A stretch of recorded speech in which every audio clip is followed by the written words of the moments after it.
అమెరికాకి దెబ్బ మీద దెబ్బ తగులుతూనే ఉంది. వరుసగా ఇరాన్ చేసేటువంటి ఈ నేపథ్యాల్లో అమెరికా తీవ్రంగా నష్టపోతోంది. నిన్నటికి నిన్న 2 యుద్ధ విమానాలను కుప్పకూల్చేసింది ఇరాన్.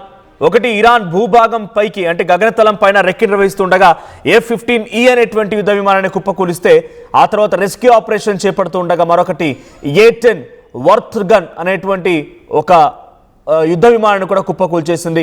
2 యుద్ధ విమానాలు కుప్పకూలిపోయాయి.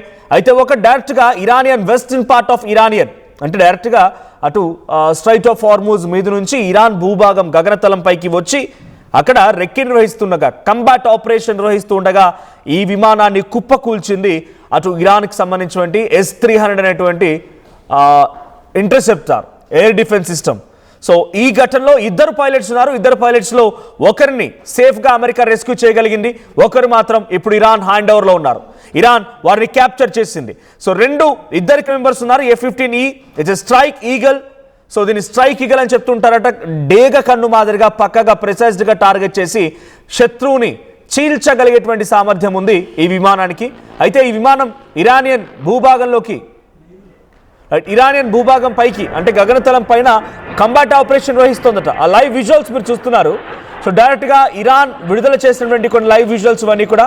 సో ఎప్పుడైతే ఇరాన్ గగనతలం పైకి అది ఎక్కి అక్కడ చక్కర్లు కొడుతోందో, కంబాట్ ఆపరేషన్స్ చేస్తోందో, ప్రెసైజ్డ్గా టార్గెట్ చేసి ఢీ కొట్టాలన్న ఆలోచనతో అక్కడికి వెళ్ళిందో, అయితే ఆ ఆలోచనని ఇరాన్ దెబ్బ కొట్టింది.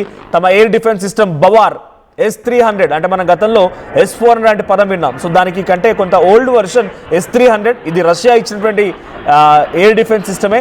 సో ఇప్పుడు ఆ ఎయిర్ డిఫెన్స్ సిస్టమే ఈ F-15E స్ట్రైక్ ఈగల్ని దెబ్బ కొట్టింది, కుప్పకూల్చింది. 2 పైలట్స్లో ఒకరు రెస్క్యూ చేయగలిగారు, ఒకరిని మాత్రం ఇప్పుడు ఇరాన్ కంట్రోల్లోకి తీసుకుంది. అసలు ఇది ఎక్కడికి వచ్చింది, ఎలా వచ్చింది, దేనికోసం వచ్చిందనేది మాత్రం ఇంకా సస్పెన్సే. కానీ ఆ దొరికినటువంటి పైలట్ ద్వారా ఎగ్జాక్ట్ లైవ్ విజువల్స్ మీరు చూస్తూ ఉన్నారు. సో ఆ ఇంటర్సెప్టార్ని ఢీ కొట్టడంతో ఆ లెఫ్ట్ సైడ్ విజువల్లో కింద మీరు చూడండి, ఎగ్జాక్ట్గా ఆ ఇంటర్సెప్టార్తో ఢీ కొట్టడంతో ఆ యుద్ధ విమానం తునాతునకలైపోయింది. సో ఆ లైవ్ విజువల్స్ని ఇరాన్ క్యాప్చర్ చేసింది. సో ఇరాన్ రిలీజ్ చేసిన విజువల్స్ ఇవన్నీ కూడా. సో అది అలా ఢీ కొడుతున్న సమయంలో ఒక్కసారిగా పైలట్ ఒకరు ఎజెక్ట్ అయిపోయి సేఫ్గా వెళ్ళిపోతే ఒకరు మాత్రం అక్కడే పడిపోయారు. ఆ పడిపోయిన వ్యక్తిని ఇరాన్ తన అదుపులోకి తీసుకుంది. ఇరాన్ హ్యాండ్ ఓవర్లో ఉన్నారు, మా దగ్గర ఆల్రెడీ ఆ పైలట్ ఉన్నారు అనేటువంటి మాటని ఇరాన్ మీడియా చెప్తోంది. సో ఇప్పుడు F-15 కుప్పకూలిపోయింది కదా, రెస్క్యూ ఆపరేషన్స్ జరగాల్సిందే. అంటే ఇక్కడ రెస్క్యూ ఆపరేషన్స్ దేనికోసం జరుగుతాయి జనరల్గా, అక్కడ ఉన్నటువంటి పైలట్స్ కోసం. ఆ తర్వాత డెఫినెట్గా యుద్ధంలో ప్రతి దేశం చేసేది ఇదే, వాళ్ళకు సంబంధించినటువంటి మెటల్ ఏదైనా వెపన్స్ కనుక అక్కడ పడిపోతే ఆ మెటల్స్ ద్వారా ఆ అవతలి దేశం ఆపోజిట్ దేశం దాన్ని పరీక్షించి ఇది ఏంటి, దీని చరిత్ర ఏంటి, ఇది ఎలా పనిచేస్తుందని చెప్పి ఇదే మాదిరిగా వాళ్ళు కూడా తయారు చేసుకునే అవకాశం కూడా ఉంటుంది. కాబట్టి ఆ మెటల్స్ ఆ వెపన్స్ కోసం కూడా రెస్క్యూ ఆపరేషన్స్ జరుగుతూ ఉంటాయి. సో రెస్క్యూ ఆపరేషన్స్ కోసమే అమెరికా A-10 వర్తాగ్ అనేటువంటి ఒక విమానం రంగంలోకి దిగింది. సో ఆ విమానం యుద్ధ విమానం రంగంలోకి దిగగానే దాన్ని కూడా పర్షియన్ గల్ఫ్ దగ్గర స్ట్రైట్ ఆఫ్ హార్మూజ్ దగ్గరే పేల్చేసింది. రెండింటిని ఇప్పుడు వరుసగా ఒకే రోజు, ఒకటేమో డైరెక్ట్గా యుద్ధం చేయడానికి వచ్చిన విమానం, ఇంకొకటి ఆ యుద్ధం చేసినటువంటి విమానం కుప్పకూలిపోవడంతో రెస్క్యూ చేయడానికి వచ్చినటువంటి విమానం మరొకటి, ఆ విమానాన్ని కూడా కూల్చేసింది. ఎగ్జాక్ట్గా నిన్న ఇరాన్ పైన అమెరికా కూడా ఇదే మాదిరిగా దాడి చేసింది. ఫస్ట్ తెహరాన్ నుంచి కరాజ్ వెళ్ళేటువంటి ఒక బ్రిడ్జ్ పైన అటాక్ చేసింది అమెరికా. అయితే ఆ బ్రిడ్జ్ పై అటాక్ చేసినప్పుడు పెద్ద మొత్తంలో ఆ బ్రిడ్జ్ మొత్తం కూడా మధ్యలోకి విరిగిపోయింది, ఒక భారీ నష్టం వాటిల్లింది. ఆ తర్వాత రెస్క్యూ ఆపరేషన్స్ చేస్తోంది ఇరాన్. రెస్క్యూ ఆపరేషన్ చేస్తున్నప్పుడు రెస్క్యూ ఆపరేషన్స్ పైన మళ్ళీ అటాక్ చేసింది. అప్పుడు 15 మంది మరణించారు, 100 మందికి చాలా తీవ్రంగా గాయాలయ్యాయి. అంతా మిలిటరీ పర్సన్సే. రెస్క్యూ ఆపరేషన్ జరుగుతుండగా అటాక్ జరిగింది. ఇప్పుడు ఎగ్జాక్ట్లీ సేమ్ ఇరాన్ కూడా అదే చేసింది. ముందుగా F-15E స్ట్రైక్ ఈగల్ అనేటువంటి యుద్ధ విమానాన్ని ఢీ కొట్టింది. దాంట్లో పైలట్ ఎస్కేప్ అయితే ఇంకో పైలట్ మాత్రం తమ అదుపులోకి తీసుకుంది ఇరాన్. అక్కడ వార్ వెపన్ని ఆ ఎయిర్ క్రాఫ్ట్ని కంట్రోల్లోకి తీసుకుని దాన్ని పరీక్షిస్తోంది ఇరాన్. ఇంకోవైపు దాన్ని కాపాడేందుకు, దాన్ని రెస్క్యూ చేసేందుకు A-10 అనేటువంటి వార్తాగ్ అనే మరో యుద్ధ విమానం వస్తే దాన్ని మళ్ళీ పర్షియన్ గల్ఫ్ దగ్గర స్ట్రైట్ ఆఫ్ హార్మూజ్ దగ్గర అటాక్ చేసింది ఇరాన్. అంటే దీన్ని బట్టి మనం అబ్జర్వ్ చేయాల్సిన విషయం ఏంటంటే అమెరికా అహంకారం పైన ఇరాన్ మళ్ళీ దెబ్బ కొట్టింది. నువ్వే పెద్ద తోపు తురుంఖాన్ నియంత్రణ లేడని రకంగా బిర్రబెగుతున్నావు కదా, నేను చేసి చూపిస్తాను చూడనట్టుగా అమెరికా 2 యుద్ధ విమానాలను ఒకే రోజు పేల్చి ఒక పైలట్ని అదుపులోకి తీసుకొని అమెరికాకి చెంపచెల్లు అనిపించింది ఇరాన్. మరోసారి ఈగో మీద దెబ్బ కొట్టింది. ఇదేం చేస్తుందంటే ఈ పరిణామాలు ఎలా ఉండబోతున్నాయంటే, ఒకటి అమెరికాని యుద్ధాన్ని మరింత తీవ్రంగా మార్చడం కోసం ఉపయోగపడుతుంది. అమెరికాని మరింత తీవ్రంగా మార్చి ఆ యుద్ధం అంటే పైలట్ తమ అదుపులో ఉన్నాడు కాబట్టి ఎలాగైనా సరే పైలట్ని విడిపించాలి, లేకపోతే ఇన్ఫర్మేషన్ని ఇరాన్ గ్యాదర్ చేసే అవకాశం ఉంది. ఇన్ఫర్మేషన్ని గ్యాదర్ చేయొచ్చు, ఆ తర్వాత ఇంకేదైనా ఆ వ్యక్తి దగ్గర నుంచి కొంత హరాస్ చేయడము, లేకపోతే పదే పదే ఆయన పెట్టుకొని బ్లాక్మెయిల్ చేయడం, ఇలాంటి కార్యక్రమాలు కూడా పాల్పడవచ్చు ఇరాన్. కాబట్టి ఆ వ్యక్తిని తమ అదుపులోకి మళ్ళీ తీసుకోవాలన్నప్పుడు డెఫినెట్గా ఇరాన్ని ఇబ్బంది గురి చేయాల్సిందే, ఇరాన్ పైన మళ్ళీ వరుసగా అటాక్ చేయాల్సిందే, ఈ యుద్ధాన్ని మరింతగా పెంపొందించాల్సిందే. ఇక్కడ విజువల్లో చూడండి, 2 విజువల్స్ మీకు కనబడుతున్నాయి. F-15 ఫైటర్ జెట్స్ని పేల్చే సమయంలో మొదటి విజువల్, అండ్ సెకండ్ విజువల్ వచ్చేసి A-10 వర్తాగ్ సంబంధించినటువంటి ఆ విమానాన్ని పేల్చే సిచ్యువేషన్లో ఒకటి స్ట్రైట్ ఆఫ్ హార్ముజ్ దగ్గర, ఇంకొకటి వెస్టర్న్ ఇరాన్ అంటే ఇరానియన్ టెరిటరీ దగ్గర ఏంటంటే గగనతలం పైనే పేల్చేసే ప్రయత్నం చేసింది. సో ఒకటి పేల్చడానికి S-300ను ఉపయోగించింది ఇటు ఇరాన్, మరొక దానికి అక్కడ ఈ షార్ట్ రేంజ్ మిసైల్ని ఉపయోగించింది, ఇంటర్సెప్టర్ను ఉపయోగించింది. ఈ 2 మిసైల్స్ని, ఈ 2 రాడార్ సిస్టమ్స్ని ఉపయోగించి ఇప్పుడు థర్డ్ కొరాడ్ అని చెప్తుంటారు, కొడాడ్ అనేటువంటి ఒక ఇంటర్సెప్టర్ను ఉపయోగించి అటు A-10ని కుప్పగొలిస్తే S-300 బవార్ను ఉపయోగించి ఫైటర్ జెట్ని కుప్పకూల్చింది. సో ఏం జరగబోతోంది మరి, దీని వర్త్ ఎంత, ఇప్పుడు అమెరికా ఎంత లాస్ చవి చూస్తుందంటే కనుక, ఇప్పుడు వీటి వర్త్ విషయంలో మాట్లాడుకుంటే F-15E అనేటువంటి ఈ ఫైటర్ జెట్ వర్త్ వచ్చేసి సుమారుగా 750 నుంచి 850 కోట్ల రూపాయలు, 750 టు సుమారుగా 850 crores ఆఫ్ రూపీస్. సో ఒక్కదాని వర్త్ యావరేజ్గా మనం 700 crores వేసుకున్నా కూడా ఇటు సుమారుగా 1500 crores ఇప్పుడు నష్టపోయింది అమెరికా. ఇక్కడ ఎక్కువగా నష్టం వాటిల్లింది డబ్బు విషయం ఏమని కాదు, డబ్బు విషయం గురించి అమెరికా ఆలోచించదు, కానీ తమ పైలట్ అప్పుడు ఇరాన్ అదుపులో ఉన్నాడు. ఆ పైలట్ నుంచి ఏ ఇన్ఫర్మేషన్ ఇరాన్ గ్యాదర్ చేస్తుందో, తమ మిసైల్స్ కుప్పకూలిపోయాయి, తమ ఎయిర్ క్రాఫ్ట్స్ అక్కడ కుప్పకూలిపోయాయి. కాబట్టి వాటి ద్వారా ఇటు రష్యా కానీ చైనా కానీ అవకాశం దొరికి వాటిపైన ఇన్వెస్టిగేషన్ చేసి వాటిని పరీక్షించి వాటి అలాగానే ఇంకొని కూడా తయారు చేయడానికి అవకాశం ఉంటుంది. డెఫినెట్గా ఎయిర్ క్రాఫ్ట్ అన్నీ పనిచేస్తున్న నావిగేషన్ సిస్టమ్స్ అంటే డెఫినెట్గా వాటిలో సర్క్యూట్స్ ఉంటాయి, నావిగేషన్ సిస్టమ్స్ ఉంటాయి. సో వాటిలో టెక్నాలజీ ఉంటుంది, వాటిలో ఎటువంటి మెటల్స్ వాడారో తెలుసుకోవడానికి అవకాశం ఉంటుంది. సో వాటన్నిటిని ఉపయోగించి శత్రు దేశాలు కూడా అదే మాదిరిగా మిసైల్స్ను, అదే మాదిరిగా ఫైటర్ జెట్స్ను తయారు చేయడానికి అవకాశం ఉంటుంది. కాబట్టి అవి కూడా చిక్కనివ్వదు. ఉదాహరణకి మీకు గుర్తుండే ఉంటుంది, చైనా కొన్ని మిసైల్స్ని పాకిస్తాన్కి ఇచ్చి పాకిస్తాన్ దగ్గర నుంచి భారత్ పైన అటాక్ చేయించినప్పుడు హర్యానా, హిమాచల్ ప్రదేశ్ లాంటి ప్రాంతాల్లో కొన్ని మిసైల్స్ పడిపోయాయి. ఆ మిసైల్స్ పేలలేదు. తుప్పు పట్టిన మిసైల్స్ని చైనా ఆ పాకిస్తాన్కి ఇస్తే పాకిస్తాన్ వాడు మనపై ఆ మిసైల్స్ని ప్రయోగించాడు. మన పిల్లలు వాటితో ఆడుకున్నారు, అది వేరే విషయం. హిమాచల్ ప్రదేశ్, హర్యానా నిజంగా జరిగింది. మన పిల్లలు ఆడుకున్నారంటే ఎగ్జాగరేట్ చెప్తున్నారేమో అనుకోవచ్చు. మీరు నిజం కావాలంటే గూగుల్ చేయండి. హర్యానా, హిమాచల్ ప్రదేశ్లో ఇండియా పాకిస్తాన్ వార్ అప్పుడు చైనా ఇచ్చిన మిసైల్స్ పేలకుండా పడిపోయాయి. అక్కడ అవి పేలలేదు, అవి పడిపోయాయి అంతే, వచ్చి సైలెంట్గా అక్కడ పంట పొలాల్లో పడిపోయి ఉన్నాయి. వాటిని మన వాళ్ళు నిజంగా మోసుకొచ్చి ఆర్మీకి అప్పగించారు, పిల్లలే మోసుకొచ్చారు, ఆడుకున్నారు వాటితో.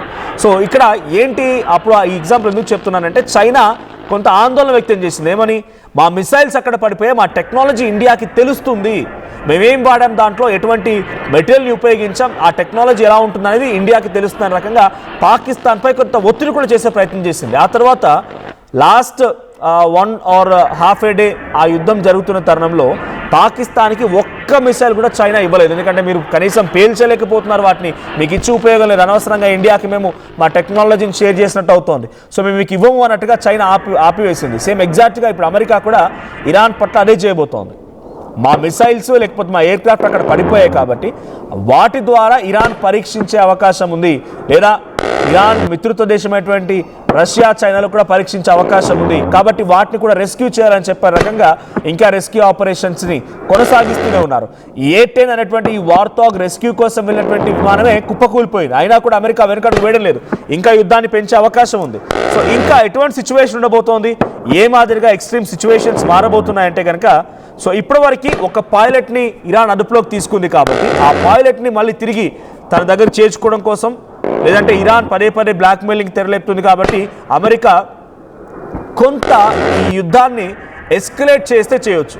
ఒకటి, ఇరాన్ కనుక బ్లాక్మెయిలింగ్కి తెరలేపితే డెఫినెట్గా యుద్ధం మరింత నెక్స్ట్ లెవెల్కి వెళ్ళే అవకాశం ఉంది.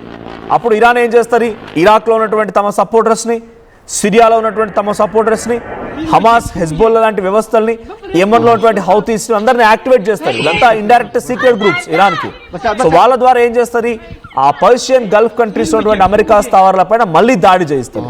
రెడ్ సీలో షిప్లను బేల్చేస్తారు. స్ట్రైట్ ఆఫ్ హార్మూజ్ ని మరింత పటిష్టం చేస్తారు. సో ఈ నేపథ్యంలో ఇంతకంటే ఎక్కువగా రెట్టింపుగా యుద్ధం జరగడానికి కూడా చాలా స్కోప్ ఉంది. సో ఇప్పుడు ఆ పైలట్ ని ఎలా ఇరాన్ ఉపయోగించుకుంటుంది, కాపాడడం కోసం అమెరికా ఎటువంటి ప్రయత్నం చేస్తుంది, ఇంకా యుద్ధాన్ని రెట్టింపు చేస్తారా, లేదు అమెరికా కొంత కాంప్రమైజ్ అయిపోతుందా, చూడాలి మరి ఏం జరిగింది. ఒకసారి ఆ F-15 and A-10 ఈ ఫైటర్ జెట్స్ ని కుప్పకూల్చే సిచ్యువేషన్ లో అమెరికా విడుదల చేసిన ఆ విజువల్ చూద్దాం.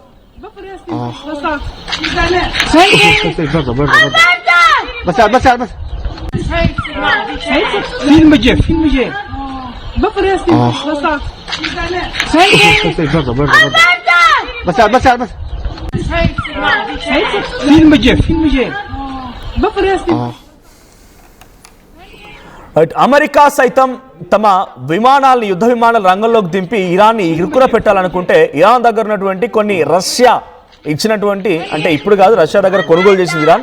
సో రష్యన్ మేడ్ ఆ ఇంటర్సెప్టార్స్ రాడార్ సిస్టమ్ ద్వారా అమెరికా సైతం భయపడిపోవాల్సిన పరిస్థితి వచ్చింది. మీకు గుర్తుండి ఉంటుంది, సుదర్శన చక్ర S-400 పాకిస్తాన్ ప్రయోగించిన ఒక్క మిసైల్ ని కూడా ఇండియాలో మన భూభాగాన్ని టచ్ చేయనివ్వలేదు మన S-400 సుదర్శన చక్ర. అదే మాదిరిగా అటు ఇరాన్ దగ్గర కూడా S-300 అనేటువంటి ఒకటి ఉంది, దాని పేరు వాళ్ళు బవార్ అని పెట్టుకున్నారు. ఆ S-300 ని ఇప్పుడు నెక్స్ట్ అమెరికా టార్గెట్ చేయబోతోంది. ఆ రాడార్ సిస్టమ్ ని బ్రేక్ చేయబోతోంది.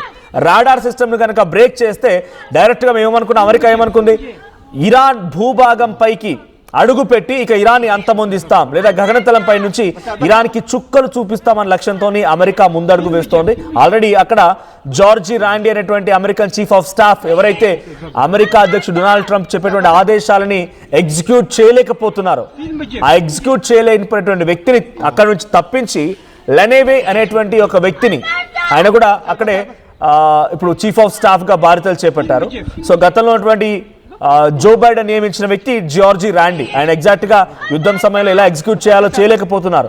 సో లెనెవే అనేటువంటి ఈ వ్యక్తిని తీసుకొని డైరెక్ట్ గా ఇరాన్ భూభాగంలోకి చొరబడి మరి ఇరాన్ ని అంతమొందించాలని లక్ష్యంతో అమెరికా ముందడుగు వేస్తోంది.